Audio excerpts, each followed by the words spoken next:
El rey Ezequías fue uno de los grandes reyes de Israel, de la casa de David, uno de los descendientes posteriores, aproximadamente en el 700 antes de Cristo. El rey Ezequías fue, desde el punto de vista, digamos, histórico, el 13º rey de Judá, del reino del sur. Ezequías, cuando llegó, ya el reino tenía 202 años de vida desde Roboam, que fue el primero. Nosotros podemos ver que este se convierte en uno de los reyes más famosos. Si uno analiza detenidamente el reinado de Ezequías, encuentra que tuvo un periodo de corregencia con su padre Acaz, unos 14 años de corregencia, y luego, cuando murió su padre, él siguió gobernando durante 29 años más. En total habría sido unos 43 años el tiempo de gobierno del rey Ezequías, entre los años 729 a.C. hasta 686. El templo estaba abandonado. No se realizaba ningún culto en el templo ese de Salomón, porque acá se estaba dado a la idolatría. Anteriormente, los reyes hebreos se habían sometido a la esclavitud de dioses y diosas de la fertilidad. Ese tipo de culto degradaba a la mujer y degradaba a los hombres que participaban de los mismos. Así que lo primero que hace Ezequías es restaurar el templo, las puertas, los muebles, los utensilios para el culto. Sacerdotes y levitas ya no había, porque estos se habían ido al campo a trabajar para sobrevivir. Así que Ezequías los llamó y les habló: sacerdotes y levitas, retomen el culto a Jehová, volveos a Jehová, decía siempre Ezequías. Los sacerdotes vuelven a vivir de las ofrendas y de los diezmos del pueblo, como Dios había mandado en la ley de Moisés. Y otra cuestión muy importante y significativa en cuanto a la reorganización del ministerio sacerdotal es el trabajo de los levitas como maestros de la nación. Por primera vez se menciona en la Biblia que los levitas cumplen ese ministerio que Dios había dispuesto para ellos de ser los maestros de la ley del pueblo. Y esto produjo en Israel indudablemente una reacción y una mirada del pueblo otra vez hacia el santuario, que era lo que Dios quería que fuera la intención del pueblo, es decir, que el pueblo organizara su vida en torno a la ley de Dios, y la representación mayor acerca de lo que Dios quería y de cómo habría de ser el plan de salvación y de cómo él pensaba que sería el propósito de la ley estaba prefigurada en la actividad que los sacerdotes realizaban en el santuario. Y ahora él se encarga de hacer una Pascua en la cual invita a los vecinos del norte, a sus hermanos, las tribus del norte. Así que él invita a estos descendientes o aquellos que habían sobrevivido a las deportaciones, y los invita a una gran Pascua, la cual él quiere emular a sus ancestros David y Salomón. El rey Ezequías es conocido en la historia bíblica por haber sido también uno de los grandes organizadores del reino, en lo político, en lo comercial, en lo arquitectónico, en lo urbano. Era un buen administrador, llegó a reunir riquezas muy grandes, tuvo que hacer galpones para poner las cosas, y dice que después de la reforma religiosa, la gente traía los diezmos y traía ofrendas, y había tanta cosa que hubo que hacer edificios especiales para contener todo esto, ¿no? Lo vemos a Ezequías también restaurando el muro. Hizo un segundo muro dentro de Jerusalén. Pero quizás la máxima obra que queda como, digamos, un hecho notable de su reinado fue una obra de ingeniería. Fue el acueducto conocido como el túnel de Siloé, que traía agua desde el manantial de Gihón hacia adentro de la ciudad de Jerusalén, a un lugar dentro de la ciudad de Jerusalén. Ezequías hace una modificación de lo que era el acueducto de Gihón y él lo desvía hacia el oeste de la ciudad, pero lo magnífico de esto es el que Ezequías va siguiendo las grietas de la piedra calcárea propia de la zona, y él hace construir con los ingenieros de Jerusalén finalmente un túnel que tiene más o menos unos 530 metros de largo y en algunos sectores del túnel a unos 5 metros de profundidad, y el túnel tiene algunos pasadizos que no superan los 50 o 60 centímetros de ancho. Entraba a Jerusalén y se recogía en lo que hoy se conoce como la pileta o el estanque de Siloé. Esa es una de las obras destacadísimas de Ezequías. Uno de los conflictos bélicos de importancia que tuvo que enfrentar Ezequías tuvo que ver con el rey asirio Senaquerib, allá por el 701 a.C. Senaquerib decide invadir toda la zona de Judá y vecina también, hasta los filisteos y demás. Tomó todas las plazas fuertes. Pero algo sucede para que Senaquerib finalmente se retire sin tomar a Jerusalén. Y Israel, en cierto sentido, gozó de cierta paz. Los años pasaron y Senaquerib parte por segunda vez hacia la región de Palestina. En esta oportunidad, decidido definitivamente a conquistar la capital del reino judío, Jerusalén.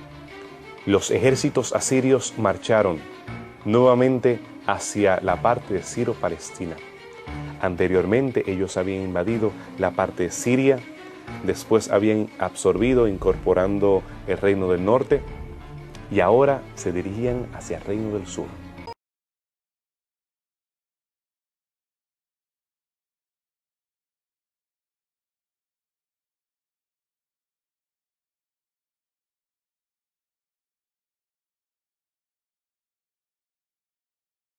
En esa segunda invasión, muestra el registro bíblico que el rey Ezequías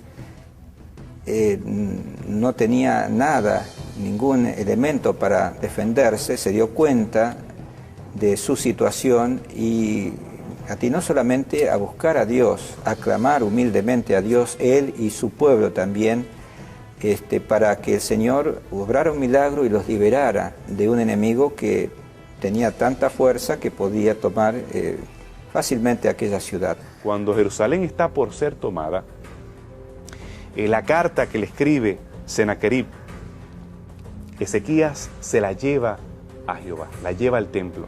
Él se rasga sus vestidos. Anteriormente él le había dicho a Isaías: háblale a tu Dios para que nos libre. Ahora, cuando la batalla está tan cerca de casa, él se rasga sus vestidos y va delante del Eterno.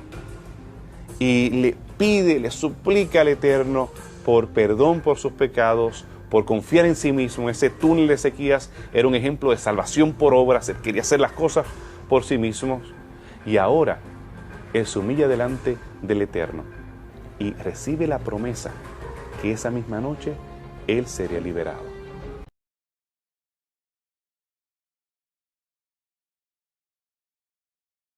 Y efectivamente, dice el registro bíblico que al otro día, esa misma noche, sucedió algo, un milagro, pero totalmente negativo para los asirios. Un ángel del Señor dice que mató a 185.000 soldados asirios, los soldados tal vez más fuertes del ejército.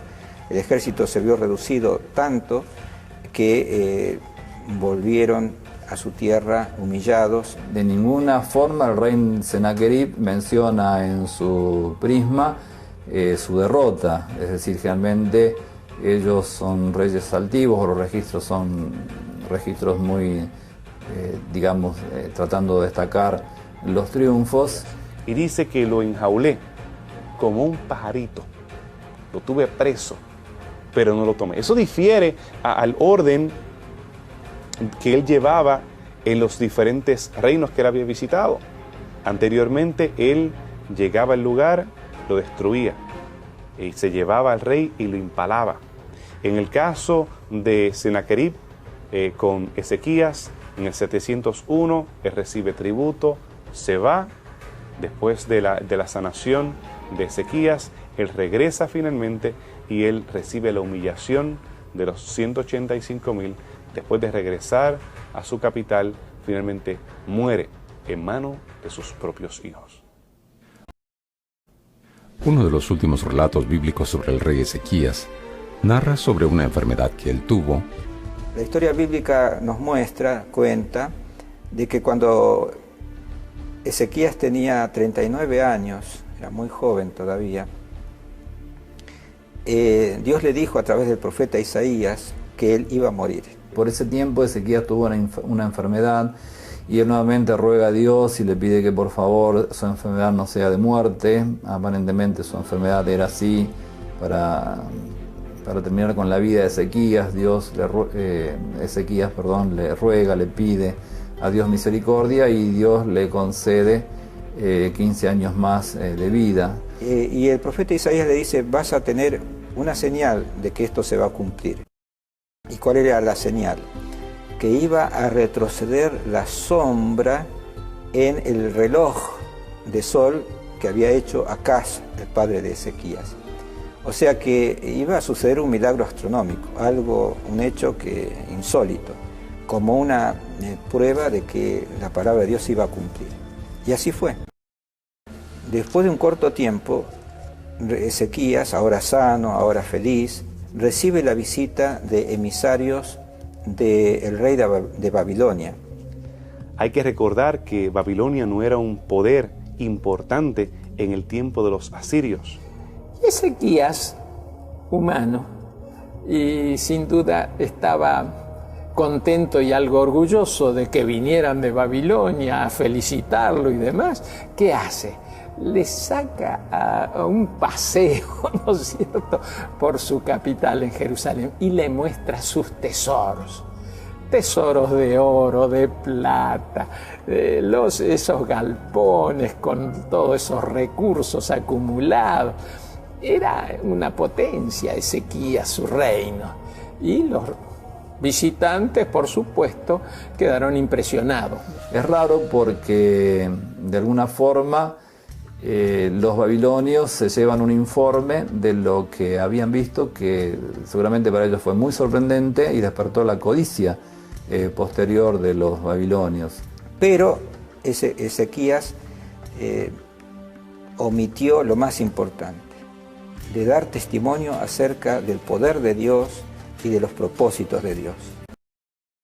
El profeta Isaías le recrimina la actitud al rey Ezequías y le anticipa que justamente los babilonios serían los que con el tiempo y un siglo después más o menos se llevarían toda la riqueza de Jerusalén. Ezequías se quedó muy triste, pidió perdón a Dios y indudablemente fue uno de los hechos fallidos de Ezequías. Sin embargo, la profecía de Isaías se refería a tiempos futuros, cuando entonces el reino de Babilonia, que ahora parecía un reino pequeño y humillado, se convertiría en el neoimperio babilonio. Es interesante ver la historia bíblica que después de unos 150 años el rey Nabucodonosor llegaría a las puertas de Jerusalén y él sería un babilonio, un caldeo, es decir, un descendiente de la embajada aquella que visitara a Ezequías, sería el que se llevaría las riquezas que habían quedado testificadas en Babilonia como riquezas impresionantes que habían en Jerusalén. Así que esa fue, digamos, un aviso o lo que puede haber sido una premonición de lo que le habría de pasar un siglo y medio después a Jerusalén, después de la visita a la embajada babilonia a Ezequías. Ezequías no se conformó a vivir como ya todo estaba establecido. No aceptó lo malo como algo normal, sino que hizo lo posible por transformar su realidad por medio del poder y la sabiduría de Dios. Y durmió Ezequías con sus padres, y reinó en su lugar Manasés, su hijo.